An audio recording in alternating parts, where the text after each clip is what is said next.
하나님의 말씀 봅니다. 하나님의 말씀은 마태복음 19장 23절부터 30절까지 말씀입니다.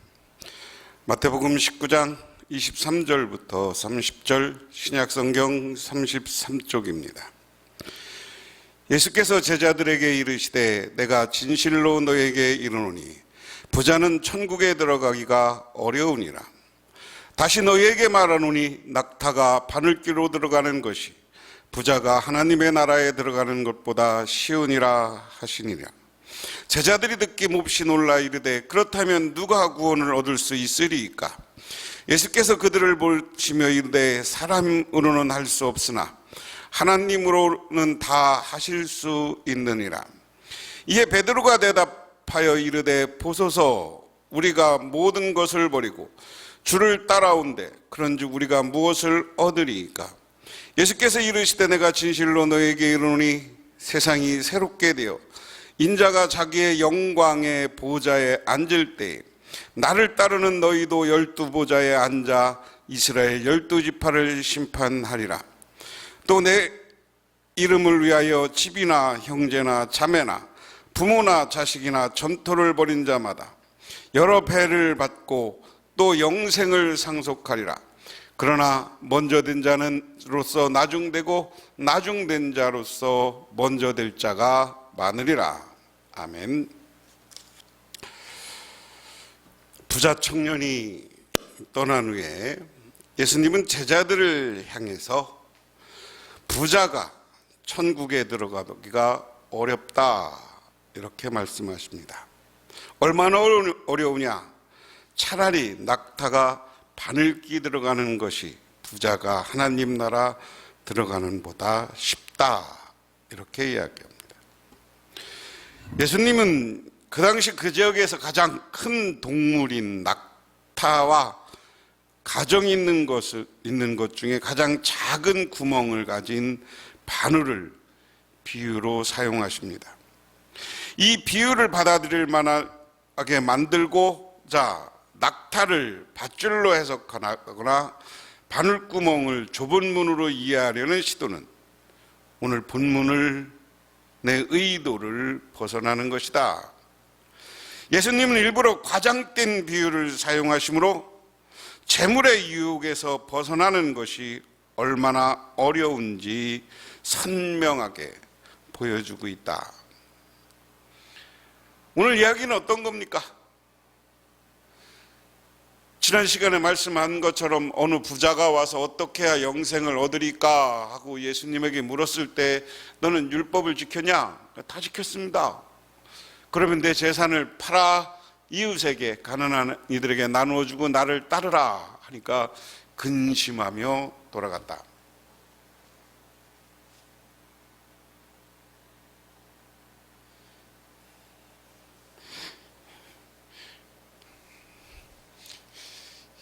이것이 본문의 앞부분의 내용입니다. 그리고 이 청년이 돌아가고 나니까 야 예수님, 부자는 천국에 가고 하나님 나라에 가고 영생을 얻는 것이 낙타가 바늘귀에 들어가는 것보다 어려워. 이런 말씀을 하는 거예요. 부자가 어렵다. 오늘 이야기 나온 것처럼 왜 부자가 어렵냐? 제가 부자는 욕심이 곧 죄예요. 나만 갖겠다는 독점의식, 이게 죄란 말이에요. 그러니까 부자가 욕심을 가지고 있습니다. 이 욕심을 가지고 있으니까 이것 때문에 천국에 못 가는 거예요. 재산. 욕심을 가지면 이게 왜 죄가, 무슨 욕심을 가지면 어떤 욕심이 되냐? 물질에 대한 욕심을 사람이 갖게 되는 거예요. 그 다음에 사람이 갖는 게 뭐니까 권력 욕심입니다. 권력 욕심. 그 다음에 인기. 명예, 이거 인기를 다른 말로 바꾸면 명예나 인기나 뭐 비슷한 건데 사람이 욕심이 크게 세상을 살아가면서 이 세 가지 욕심 때문에 살아요. 물질 욕심, 권력 욕심, 명예욕. 바꿔 얘기해 명예는 인기. 이건 내가 다른 사람보다 힘을 얻고자 하는 것. 이 물질이라는 건 내가 돈 많이 갖고자 하는 것, 독점. 그런데 왜 이게 죄가 되냐? 이런 욕심을 갖고 있으면 이 욕심에 눈이 멀어서 높이만 보이는 거예요. 주변에 있는 가난한 사람, 불쌍한 사람, 장애인 이런 사람들이 안 보이는 거예요.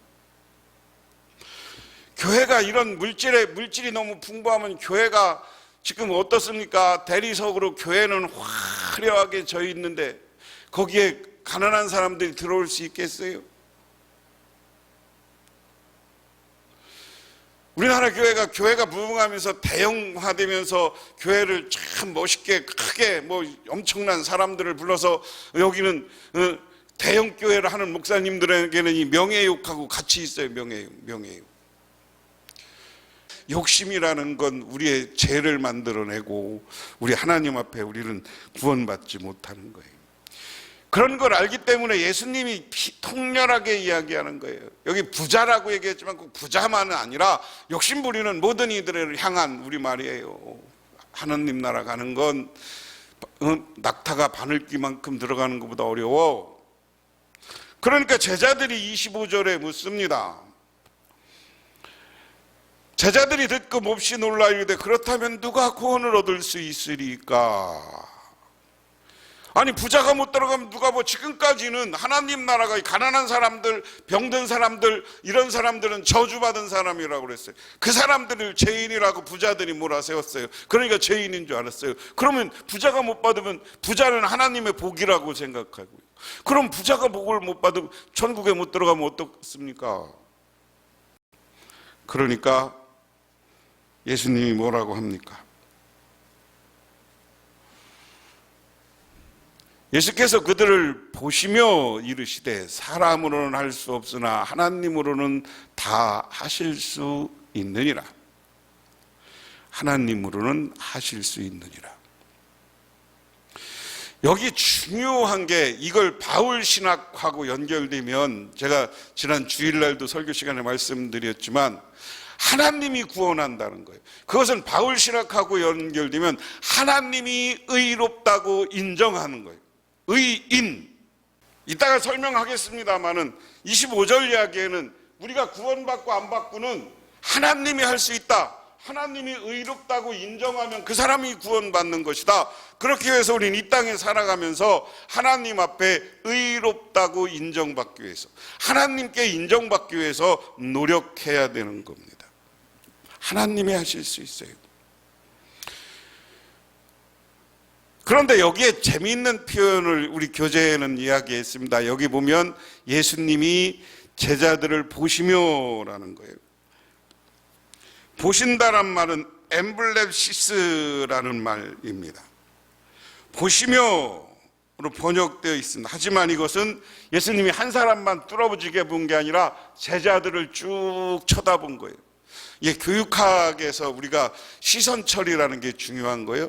선생님이 학생들하고 눈을 마주쳐가면서 교육을 해야 아이들이 딴짓을 안 하는 거예요. 이 교육법 중에 최고예요. 선생님이 눈을 마주친다. 예수님이 벌써 선제적으로 제자들을 가르칠 때 둘러보았다는 얘기는 제자들의 눈을 다 한 번씩 둘러본 거야, 얼굴이. 근데 왜 눈을 쳐다보고 사람들을 둘러봐? 얼굴에 그 사람이 왜 지금 상태가 표현되어 나오거든요. 부자가 천국에 못 간다니까 제자들이 당혹스러운 거예요. 그럼 누가 갑니까? 라고 하니까 저 제자들이 지금 어떤 반응인가, 뭔 생각을 하고 있나 하면서 예수님이 한번 둘러보신 거죠. 그리고서 이야기하는 게 이것은 하나님만이 할 수 있다. 하나님이 의롭다 인정하고 구원받는 거고 사람이 이렇고저렇고 할 얘기는 아니다. 그러니까 사람으로는 할 수 없으나 하나님으로서는 다 하실 수 있느니라. 그러니까 그 다음에 예수님이 뭐라 그러면 제자가 뭐라 그럽니까? 베드로가 대답하여 이르되 보소서 우리가 모든 것을 버리고 주를 따라 싸운데 그런즉 우리가 무엇을 얻으리까? 여기 제자들의 모습이 또 나와요. 제자들이 예수님 그래요? 근데 부자는 예수님이 다 버리고 오라니까 갔으니까 저 구원 못 받는다고 했으니까 저희들은 다 버리고 왔습니다. 예수님이 너희 가지고 있는 거 다 버리고 나를 따르라 했을 때 우리는 따랐습니다. 그러면 우리는 그 다음에 무엇을 얻습니까? 천국에 가서 무엇을 얻습니까? 그 얘기죠. 자, 이것과 대비하면 제자들은 물질, 권력, 명예 이것을 이 하나님 나라에서 얻으려고 했어요. 하나님 나라에서 얻으려고. 그러니까 안 되는 거예요. 제자들은 여전히 지금 예수님을 따라다니면서 예수님을 혁명가, 정치적 혁명가 수준으로 아직 쳐다보고 있는 거예요. 하나님의 메시아로서 저 영원한 하나님 나라를 만들기 위해서 오신 분이라고는 생각 못하는 거예요. 그 하나님 나라는 정치적으로 당시 로마에서 해방되고 이스라엘의 지금 정치 체계를 바꾸는, 그래서 예수님이 정치의 왕으로 등극하는 것으로 생각했어요. 그 생각하니까 우리는 거기서 뭘 얻어? 이게 다른 말로 가면 우리 가서 돈 줄 거에 거기 예수님이 지금 저기 새로운 정치적 나라를 만들면 예수님 우리 거기 가면 우리에게 뭐 장관 시켜줄 겁니까? 물질 줄 겁니까? 명예 줄 겁니까? 이 얘기 아니에요. 그러니까 예수님이 28절에 이야기합니다. 예수께서 이르시되 내가 진실로 너에게 이르노니 세상이 새롭게 되어 인자가 자기 영광의 보좌에 앉을 때 나를 따르는 너희도 12보좌에 앉아 이스라엘 12지파를 심판하시리라. 오늘 28절에 딱 한마디로 천국은 어떻게 하면서 가냐 하는 겁니다. 야, 너희가 진실로 새롭게 되어야 된다. 오늘 제목을 우주적 갱신, 새롭게 되는 것 이렇게 얘기했습니다. 갱신이란 말은 새롭게 되는 거죠. 새롭게 우주적으로 갱신해야 한다는 것은 뭐냐면 사람이 바뀌어야 되는 거예요. 사상이 바뀌고 생각이 바뀌어야 되는 거예요. 지금 제자들을 향해서 하는 이야기, 니들 아직도 내가 정치적으로 로마로부터 해방된 새로운 국가를 만들 걸로밖에 안 보냐. 아니, 지금 영적으로 새로워져라. 사람이 새로워져라. 우리는 하나님 나라야, 하나님 나라. 근데 내가 그거 신앙적으로 영적으로 내가 보좌에 앉아서 예수님이 직접 통치하는 나라이긴 하지만 영적인 통치인 영원한 하나님 나라, 영원한 하나님 나라, 구원과 영생이 있는다. 그런데 우리가 이렇게 갱신돼야 되지 않으면, 변화되고 새롭게 되지 않으면 구원받지 못한다. 그럼 우리가 변화되고 새롭게 받으라는 건 뭐예요? 여기다 보라면 예수를 그리스도로 믿는 거예요. 무슨 믿음이냐? 예수님을 그리스도로 믿어. 예수님을 그리스도로 믿으니까 예수님의 제자들이, 나중에 일이지만 사건이지만 사도행전에 보면 예수님의 제자들이 와서 예수님하고 예수님이 부활 승천하신 후에 와서 그들이 성령 받으니까 예수를 그리스도로 고백하기 시작했어요. 예수를 그리스도로 고백했지만 그것을 단호하게 고백하지 못했어요. 근데 그들에게 성령 세례가 오고 성령 충만해지니까 나중에 베드로가 새로워지는 거고 예수님의 제자들이 변화된 거예요. 오늘 미래적으로 보면 나중에 이 시대에서 지금 역사를 대해서 지금의 관점에서 해석해 보면 하나님 나라라는 것은 너희들이 새롭게 살아야 되는 거예요. 이 땅의 재산, 이 땅의 권력, 이 땅의 명예 다 필요 없는 게 되고 오직 예수를 그리스도로 믿고 예수를 전하는 거예요. 예수를 전하고 우리가 능력 받아야 하는데 그 능력은 우리가 성령 받고 성령 충만해야 돼. 하나님의 성령이 우리 마음속에 찾아오고 우리 영속에 찾아오고, 그리고 나면 우리가 성령이 새롭게 우리의 삶 가운데 나타나서 우리가 가서 뭐를 하느냐, 그 다음에 하는 일을 그럼 뭐 할 거냐, 내 이름으로 해 집이나 형제나 자매나 부모나 자식이나 전토를 벌인 자에게 여러 배를 받고 또 영생을 상속하리라. 야, 다 버려. 집도 다 재산 다 버리고 나한테 와서 예수 믿고 오직 내가 이야기는 영원한 하나님 나라만 바라보고 살아. 그러면 하나님이 영원한 구원을 허락한다는 거죠. 하나님의 영생이 그들에게 상속될 것이다. 이 표를 통해서 다시 설명하면 그렇습니다. 욕심이 많아서 사람들은 물질, 권력, 명예 이것을 추구하다 보니까 죄예요.